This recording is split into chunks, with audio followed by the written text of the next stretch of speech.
पुढील विद्यार्थिनी आहे स्वाती मानवडे. ही नाही आली, पण तिने मला ऍक्च्युली आवर्जून सांगितलं होतं की मॅडम मी आज येणार आहे.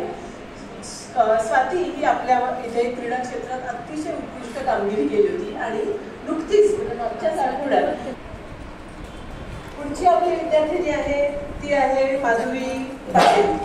माधुरी अतिशय हसतमुख, अतिशय हसतमुख आणि खूप काम केलं. महाविद्यालयाच्या डिग्री घेतानाही NCC NSS मध्ये 2018-19 मध्ये BCom झाली आणि त्याच्यानंतर NCC मार्फत आर्मीमध्ये कार्यरत झाली.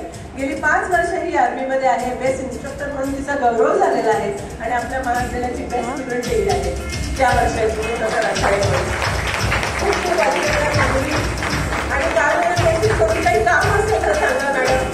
म्हणजे अजूनही काहीतरी मदत करायची मला महाविद्यालयाला. नाही फोटो पाठवलेला माधुरीला जुळ्या मुली झाल्या.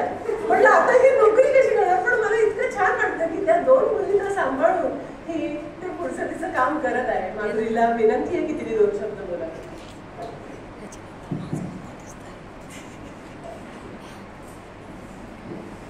सर्वांना महिला दिनाच्या खूप खूप शुभेच्छा. मी आता कॉलेज संपल्यानंतर मी सगळ्यात आधी TCF मध्ये जॉबला होते. जेव्हा मी NCC केलं तेव्हा आम्ही इथून शिवाजीनगरला जायचो. COEP मध्ये आमची ट्रेनिंग असायची.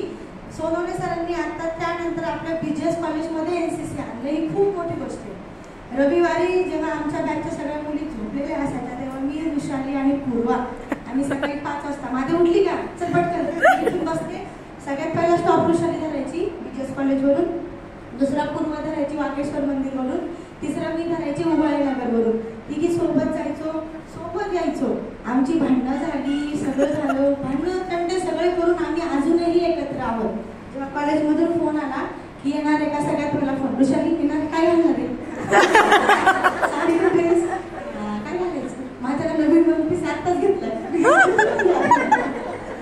आणि असे म्हणजे एवढी आमची जवळीक आहे. आणि काही फंक्शन असलं की माझी मुलगी ती सांभाळते, तिची मुलगी मी सांभाळते. आता करंटमध्ये मी MCF मध्ये कामाला आहे. मी ॲज अ स्पोर्ट्स टीचर म्हणून करते. माझ्याकडून आतापर्यंत 557 मुलं ही नॅशनल खेळलेली आहेत. तयारी करून घेतली आहे. आमच्या याच्यामध्ये फायरिंग, मी स्वतः एक गोल्ड मेडलिस्ट आहे फायरिंगमधून. माझ्या 2 मुली आहेत. 6 महिन्याच्या झाल्यापासून मी तिला स्वतः कडेवर घेऊन मी अजून सुद्धा जॉब करते. जसं तुम्ही म्हणाला की घरचे म्हणतात की जॉब करायची काय गरज आहे, तसे मलाही सांगतात की तू केला, तुला आवड होती, तू केला नाही का.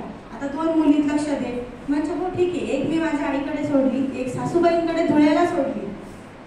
आमची दरवर्षी मार्च एप्रिलमध्ये ट्रेनिंग असते. त्या ट्रेनिंगमध्ये सिझरिंग झालेलं असून सुद्धा मी जेव्हा ट्रेनिंग घेतली तेव्हा मला तिथं बेस्ट ॲडव्हेंचर कॅडेटची ट्रॉफी मिळाली, जी मी मॅम पाठवली. सगळ्यांमध्ये मॅरेड आमच्यामध्ये 3-4 जणी आहेत. पण माझ्या डिलिव्हरीनंतर 9 महिन्यांनी मी ट्रेनिंगला गेले. जेव्हा 9 महिन्याच्या मुली होत्या, बड्डेच्या पण आधी मी ट्रेनिंगला गेले होते. तिथं मला बेस्ट ॲडव्हेंचरची ट्रॉफी मिळाली. पळू नाही शकले मी, पण जेवढं मला करता आलं तेवढं मी अजूनही सांगते. मॅडम काय असेल तर सांगा, जमलं तर नक्की करा. आज पण म्हटलं मम्मी एकीला मी झोपवते, एकीला तू कशी पण सांभाळ, मी चालले. तुला काय करायचे कर, रडले तर कुरकुरे दे, मोबाईल दे, बिस्किट दे, मी चालले. एकीला पप्पांपाशी बसवले झोका द्यायला, एकीला पप्पांपाशी सोडून मी कॉलेजमध्ये आले. थँक्यू मला बोलवल्याबद्दल.